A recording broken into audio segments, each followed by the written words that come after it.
Chapter 16. The Return Home. By 3 bells that morning they were all stirring their stumps, for there was a big sea running, and Tootles, the boatswain, was among them, with a rope's end in his hand and chewing tobacco.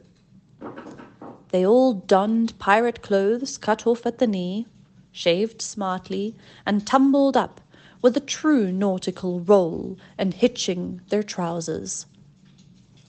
It need not be said who was the captain. Nibs and John were first and second mate. There was a woman aboard. The rest were tars before the mast and lived in the forecastle.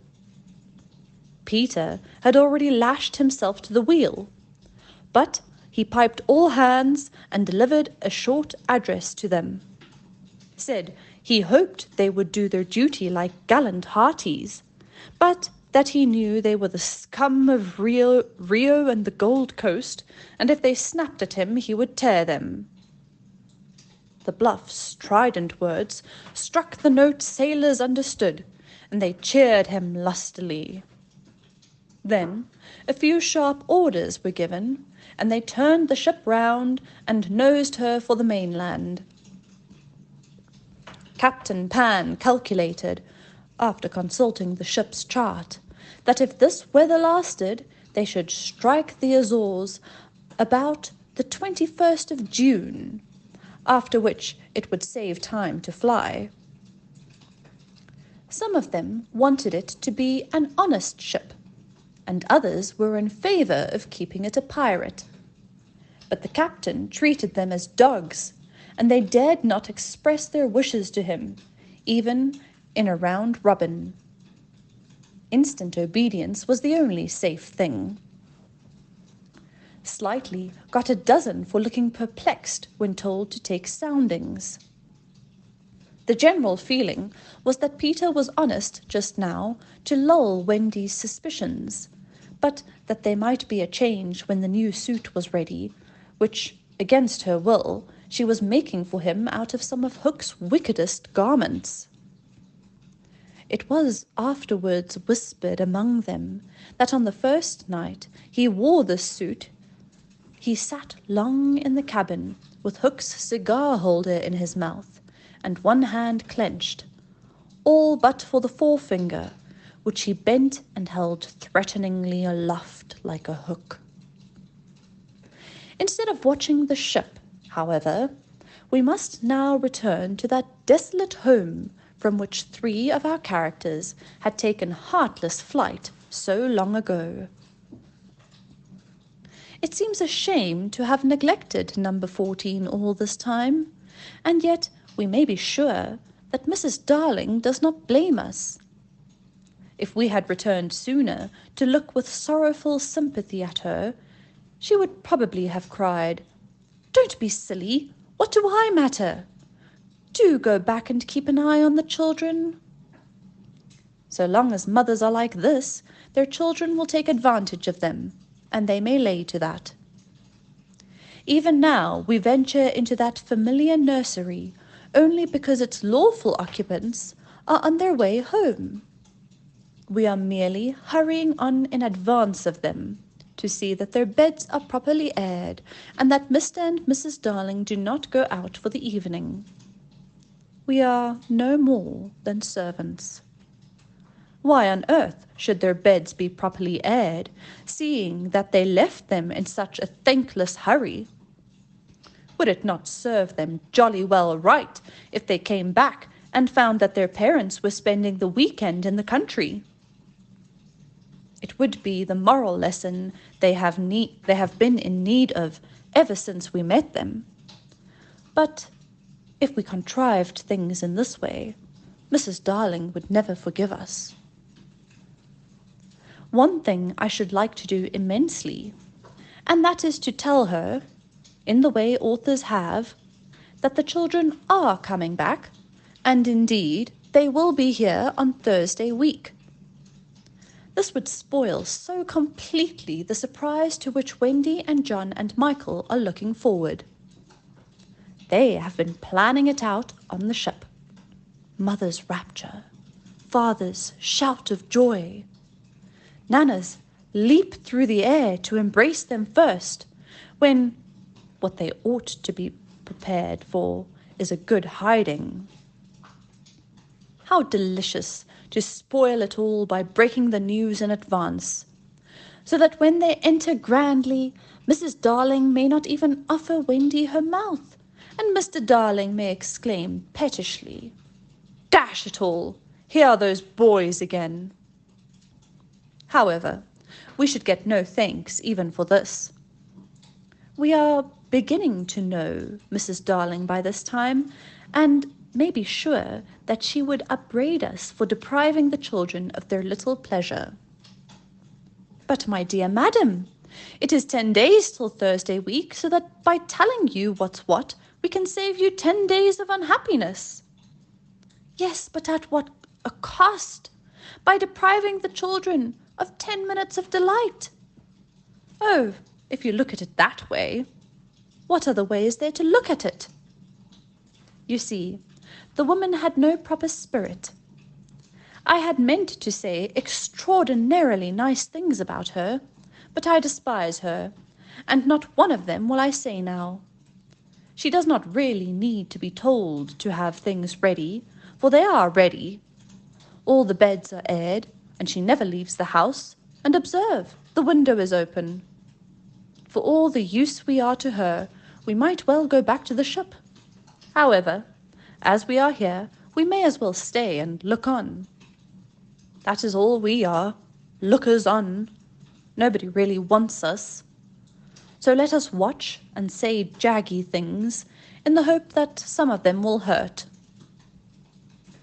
The only change to be seen in the night nursery is that between 9 and 6 the kennel is no longer there.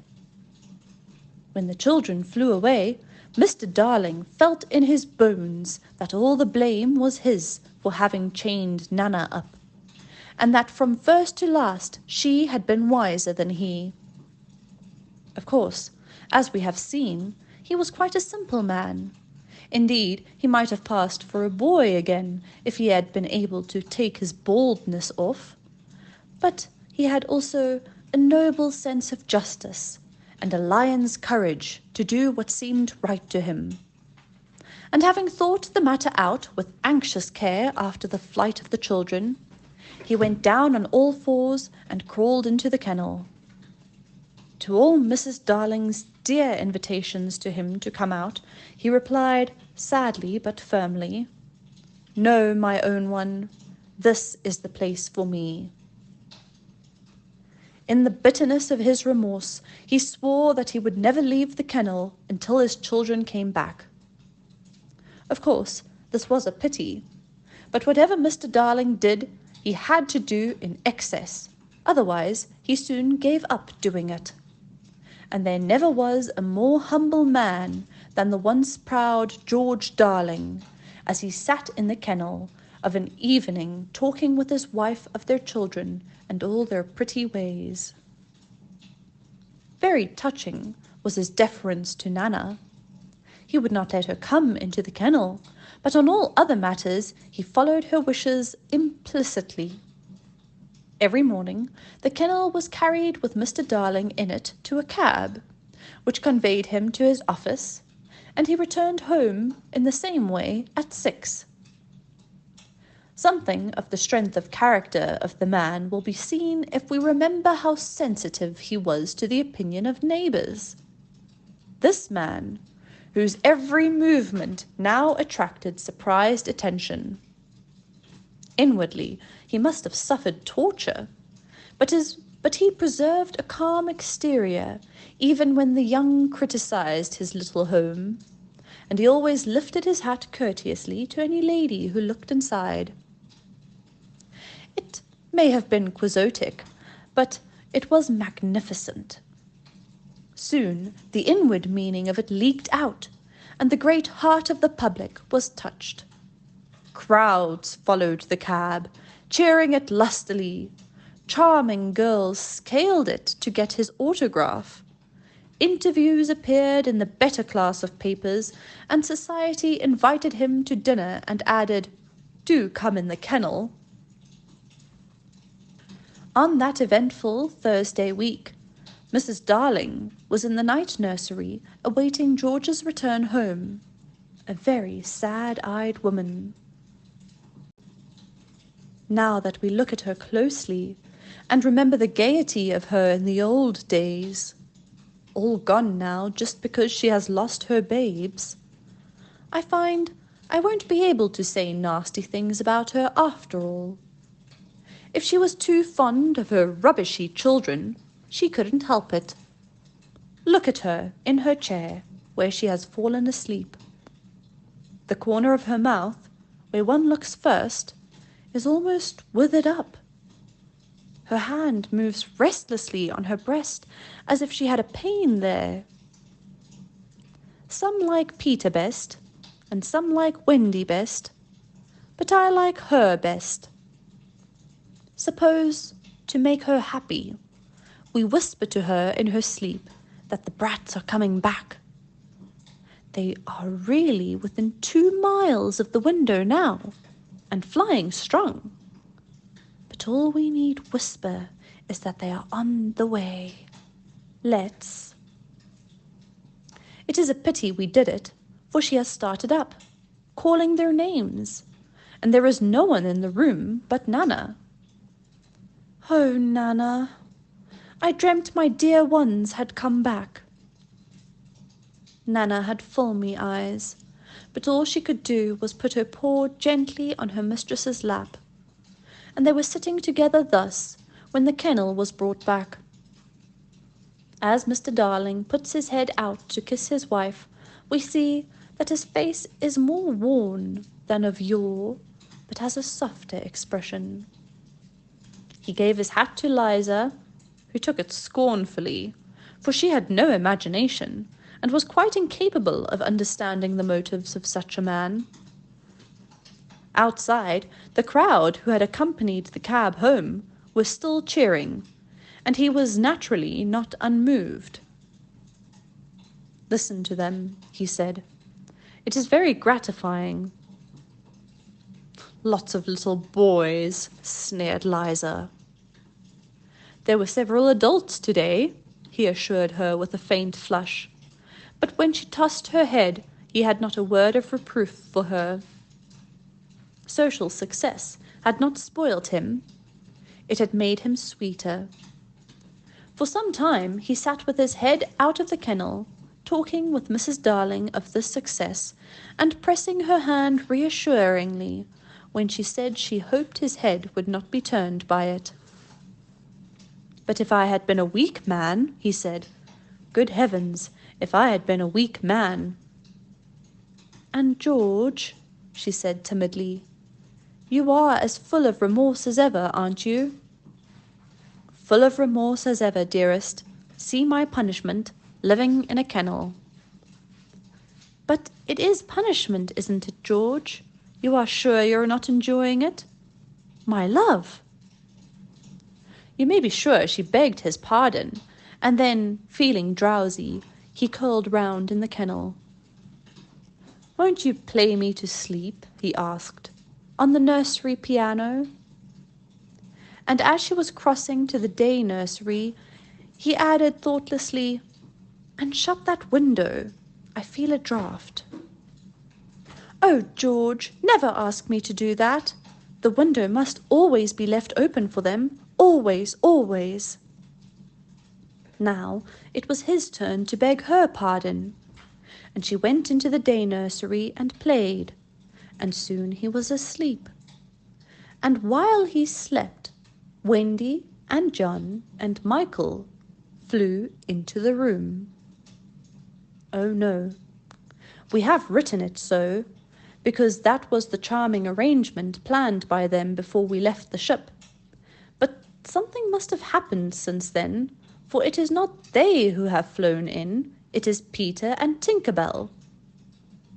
Peter's first words tell all. "Quick, Tink," he whispered. "Close the window. Bar it. That's right. Now you and I must get away by the door, and when Wendy comes, she will think her mother has barred her out, and she will have to go back with me." Now I understand what had hitherto puzzled me. Why, when Peter had examined the pirates, he did not return to the island and leave Tink to escort the children to the mainland. This trick had been in his head all the time. Instead of feeling that he was behaving badly, he danced with glee. Then he peeped into the day nursery to see who was playing. He whispered to Tink, "It's Wendy's mother. She is a pretty lady, but not so pretty as my mother. Her mouth is full of thimbles, but not so full as my mother's was." Of course, he knew nothing whatever about his mother, but he sometimes bragged about her. He did not know the tune, which was "Home, Sweet Home," but he knew it was saying, "Come back, Wendy, Wendy, Wendy." And he cried exultantly, "You will never see Wendy again, lady, for the window is barred." He peeped in again to see why the music had stopped, and now he saw that Mrs. Darling had laid her head on the box, and that 2 tears were sitting in her eyes. "She wants me to unbar the window," thought Peter, "but I won't, not I." He peeped again, and the tears were still there, or another 2 had taken their place. "She's awfully fond of Wendy," he said to himself. He was angry with her now for not seeing why she could not have Wendy.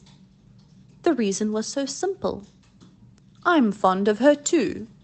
We can't both have her, lady." But the lady would not make the best of it, and he was unhappy. He ceased to look at her, but even then she would not let go of him. He skipped about and made funny faces, but when he stopped, it was just as if she were inside him, knocking. "Oh, all right," he said at last, and gulped. Then he unbarred the window. "Come on, Tink," he cried, with a frightful sneer at the laws of nature. "We don't want any silly mothers." And he flew away. Thus, Wendy and John and Michael found the window open for them after all, which of course was more than they deserved. They alighted on the floor, quite unashamed of themselves, and the youngest one had already forgotten his home.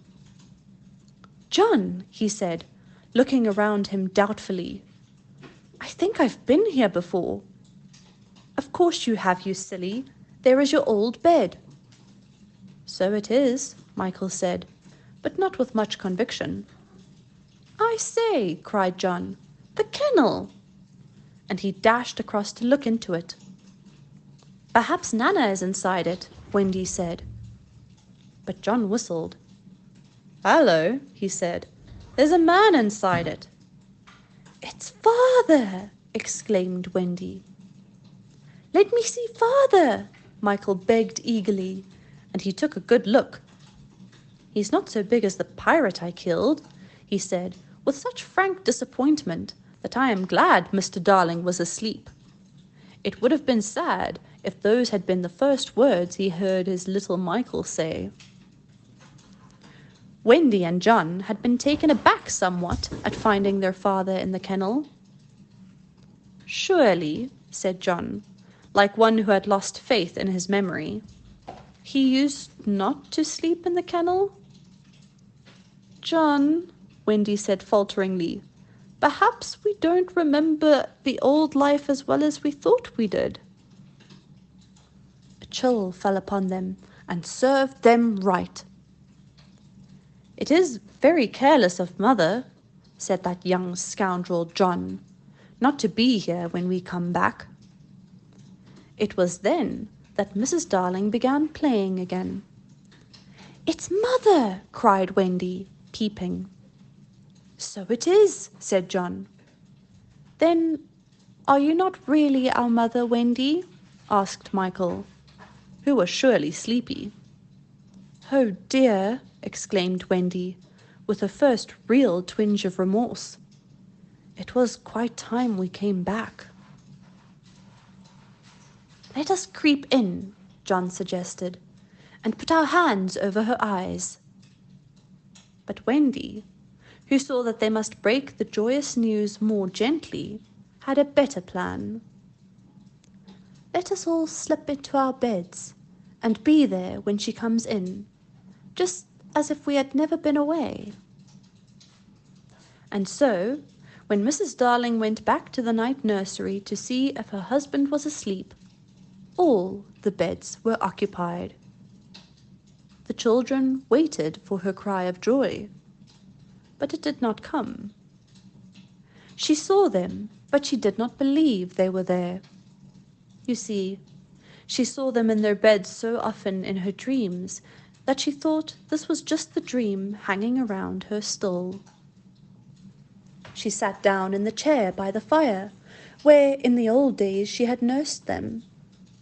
They could not understand this, and a cold fear fell upon all the three of them. "Mother!" Wendy cried. "That's Wendy," she said, but still she was sure it was the dream. "Mother!" "That's John," she said. "Mother!" cried Michael. He knew her now. "That's Michael," she said, and she stretched out her arms for the three little selfish children they would never envelop again. Yes, they did. They went round Wendy and John and Michael, who had slipped out of bed and run to her. "George! George!" she cried when she could speak. And Mr. Darling woke to share her bliss, and Nana came rushing in. There could not have been a lovelier sight, but there was none to see it, except a little boy who was staring in at the window. He had had ecstasies innumerable that other children can never know, but he was looking through the window at the one joy from which he must be forever barred.